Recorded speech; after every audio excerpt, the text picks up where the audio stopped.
Lesson number 12 the Paes food, पवित्र भोजन। Once upon ए time, एक बार की बात है या किसी समय, a saint came to a village, एक संत एक गांव में आए। He was the founder of the Sikhism, Guru Nanak, वह सिख धर्म के संस्थापक गुरु नानक थे। ही प्रीच्ड द विलेजर्स, उन्होंने गांव वालों को उपदेश दिए। Two people of the same village invited him for a meal at their houses, उसी गांव के दो लोगों ने उनको अपने घर पर भोजन के लिए आमंत्रित किया।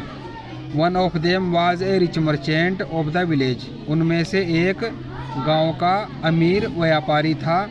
And the other was a poor carpenter, और दूसरा गरीब बढ़ई था।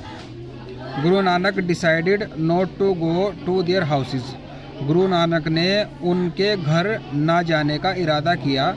इंस्टीड ऑफ, इसके बजाय, he asked both of them to bring their food to him, उन्होंने उन दोनों से अपने पास ही भोजन लाने को कहा। The merchant got delicious sweets and other cooked food, व्यापारी स्वादिष्ट मिठाइयाँ और दूसरे पके हुए भोजन लेकर आया। द कारपेंटर वाज पुअर, बढ़ई गरीब था। देयर फोर, इसलिए he could only bring corn chapatis, वह सिर्फ मक्के की रोटी ही ला सका। He brought a piece of salt along with the chapatis and presented it in the service of Guru Nanak, वह इनके साथ एक नमक का टुकड़ा लेकर आया और गुरु नानक की सेवा में उपस्थित कर दिया। वहन द मर्चेंट सादिस, जब व्यापारी ने यह देखा, ही वॉज वेरी सरप्राइज्ड, वह बहुत हैरान हो गया। He started thinking that after all why did Guru Nanak start eating the corn chapatis leaving aside his delicious food, वह यह सोचने लगा कि आखिरकार गुरु नानक ने उन मक्के की रोटियों को खाना क्यों शुरू कर दिया, उसके स्वादिष्ट भोजन को किनारे छोड़ते हुए।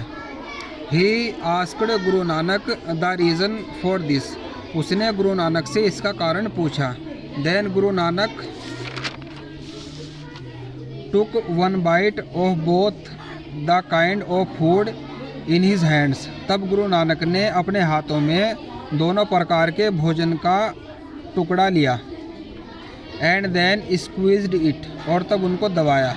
From the bite of the carpenter's food, बढ़ई के खाने के टुकड़े से मिल्क स्टार्टेड पाउरिंग आउट, दूध निकलना शुरू हो गया।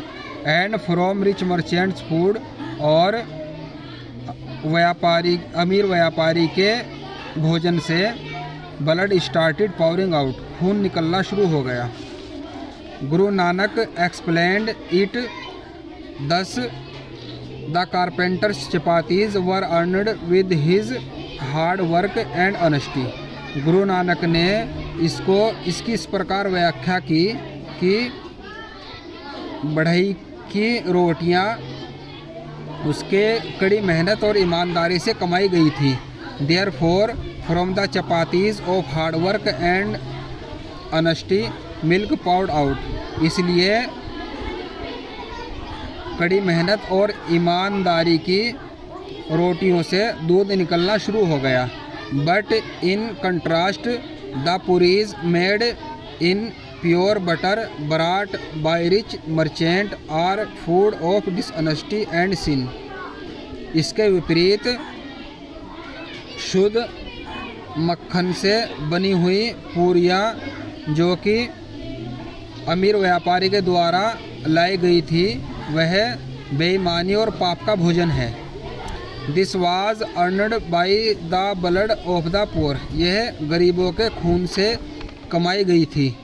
There four the food of hard work and honesty is much better than the food of dishonesty and sin, इसलिए कड़ी मेहनत और ईमानदारी से कमाया गया भोजन बेईमानी और पाप के भोजन से कहीं ज़्यादा अच्छा होता है। It is true, everybody is happy with hard work and honesty, and even the great saints accepted it. यह सच है कि हर कोई कड़ी मेहनत और ईमानदारी से खुश होता है, और इसको बड़े संतों ने भी स्वीकार किया है।